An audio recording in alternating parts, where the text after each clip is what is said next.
9 जून की तारीख ऐतिहासिक है।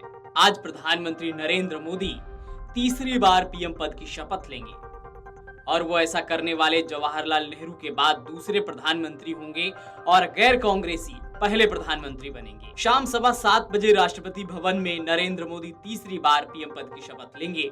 मोदी के साथ उनके कुछ मंत्री भी शपथ लेंगे। शपथ ग्रहण से पहले ही नई सरकार के मंत्रिमंडल का भी गठन होना है। इस बीच सुबह से ही एनडीए के संभावित मंत्रियों के नामों को लेकर चर्चा तेज है। सूत्रों के अनुसार एनडीए के कुछ नेताओं को मंत्रिमंडल के लिए फोन आना शुरू हो गए हैं। आइए बताते हैं कि मोदी सरकार 3.0 में कौन कौन संभावित मंत्री हो सकते हैं। सबसे पहले जान लेते हैं कि किस किस नेता को आला कमान से फोन आ चुका है।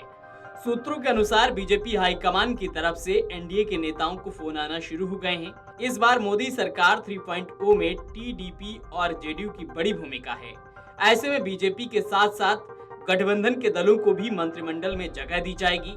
अब तक जिन नेताओं के मंत्रिमंडल में शामिल होने की खबर चल रही है, उनके नाम अब आपको हम बताते हैं। पहला नाम जो कि लगभग तय है, रक्षा मंत्री राजनाथ सिंह का एक बार फिर मंत्री बनाए जा सकते हैं। दूसरा नाम है जयंत चौधरी का।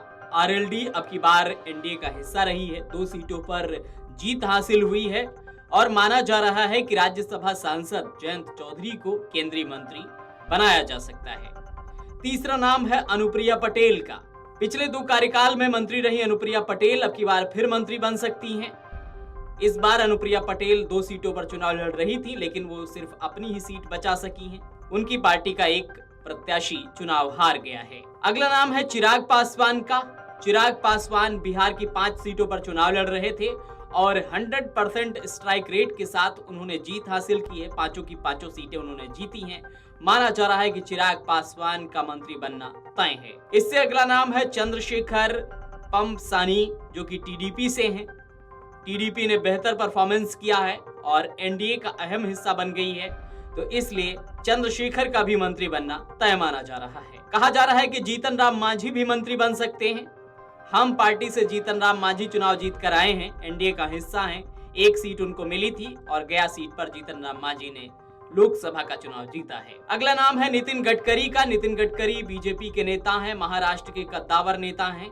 मोदी सरकार में लगातार वो मंत्री रहे हैं और एक बार फिर नितिन गडकरी को मंत्री बनाए जाने की पूरी उम्मीद है। इससे अगला नाम है राम मोहन नायडू का। राम मोहन नायडू टीडीपी से हैं और जिस तरह का टीडीपी का परफॉर्मेंस रहा है, तो टीडीपी के खाते से राम मोहन नायडू भी मंत्री बन सकते हैं। अब बात करते हैं रामनाथ ठाकुर की। रामनाथ ठाकुर कैबिनेट में शामिल हो सकते हैं। जेडीयू कोटे से उनको कैबिनेट मंत्री बनाया जा सकता है। एचडी कुमारस्वामी ये जेडीएस से हैं और इन्हें भी केंद्रीय मंत्री बनाया जा सकता है।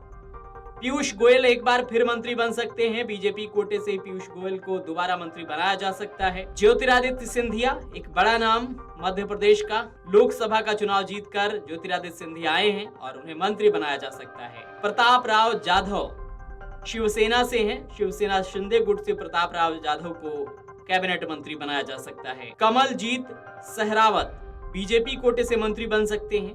ललन सिंह जेडीयू से मंत्री बनाया जा सकते हैं। केंद्रीय मंत्री की रेस में शिवराज सिंह चौहान का भी नाम सबसे आगे है।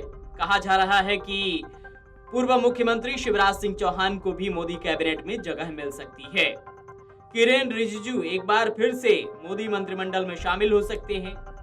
जितिन प्रसाद ये एक बड़ा नाम है और हैरान करने वाला नाम है।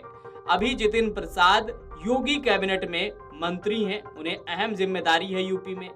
अब की बार उन्होंने लोकसभा का चुनाव लड़ा पीलीभीत से, जहां पर वरुण गांधी हमेशा जीतते रहे हैं। अब की बार वरुण का टिकट काट कर वहां से जितिन प्रसाद को बीजेपी ने उतारा और जितिन प्रसाद ने वहां से चुनाव जीता है और कहा जा रहा है कि केंद्रीय मंत्रिमंडल में जितिन प्रसाद शामिल हो सकते हैं। हरदीप सिंह पुरी को भी मंत्री बनाया जा सकता है। पहले भी मंत्री रहे हैं और एक बार फिर बीजेपी में हरदीप सिंह पुरी मंत्री बन सकते हैं।